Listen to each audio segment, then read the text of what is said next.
The president and CEO of Planned Parenthood Great Plains, Emily Wales. Thanks for coming back, Emily. Let's start, of course, with Kansas, a sanctuary state for women in the region seeking an abortion. Can you talk about the broader impact of this vote that we've been following? And what does this mean for the Great Plains region that you cover, with border states like Missouri and Oklahoma already losing access to abortion? I think having the fall of Roe so soon before this vote was huge. Kansans got to see directly what an abortion access crisis looks like. They could look across the state lines to Missouri or Oklahoma and see conversations about emergency contraception, medical emergencies, see women feeling like they weren't full citizens, and they fought back. And what that meant was they went to the polls and they had a resounding no vote. And Kansans today are freer and have constitutional protection for abortion access. And it's huge. It is inspirational for this region. And it means at a practical level that care will continue.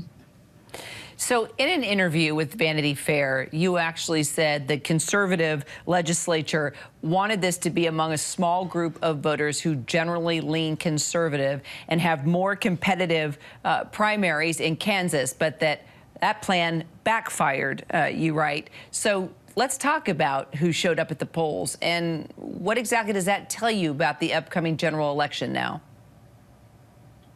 We're excited going into the general. I think there's an incredible amount of momentum and grassroots support. At the end of the day, the other side of this fight really discounted Kansans. They got to choose which ballot they put it on. They chose the primary, knowing that conservative voters in Kansas tend to show up for that vote. They have more competitive primaries. The other side, conservative legislators, got to choose the language of the amendment. They had everything in their favor.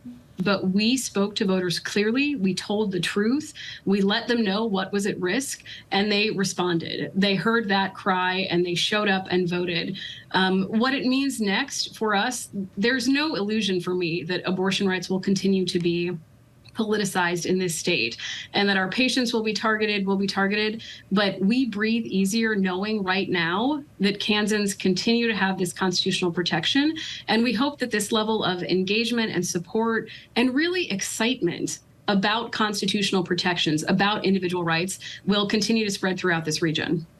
Sure. And Kansas has 4 abortion clinics, and all of them in the Wichita and Kansas City areas. So what's the reality of abortion access in Kansas right now? And what worries you the most at this moment in time since Roe versus Wade was overturned?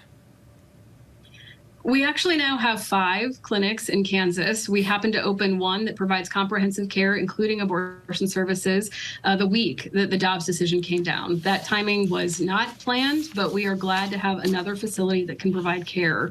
But still, in Kansas, there are only facilities that are available in the Kansas City community and in Wichita. And so if you are in Western Kansas, if you are a low resource person, care is still hard to get to, and it's still heavily regulated.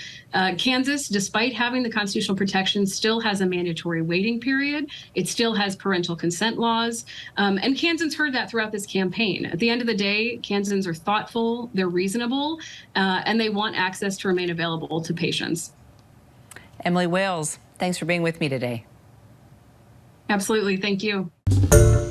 Hi, everyone. George Stephanopoulos here. Thanks for checking out the ABC News YouTube channel. If you'd like to get more videos, show highlights, and watch live event coverage, click on the right over here to subscribe to our channel. And don't forget to download the ABC News app for breaking news alerts. Thanks for watching.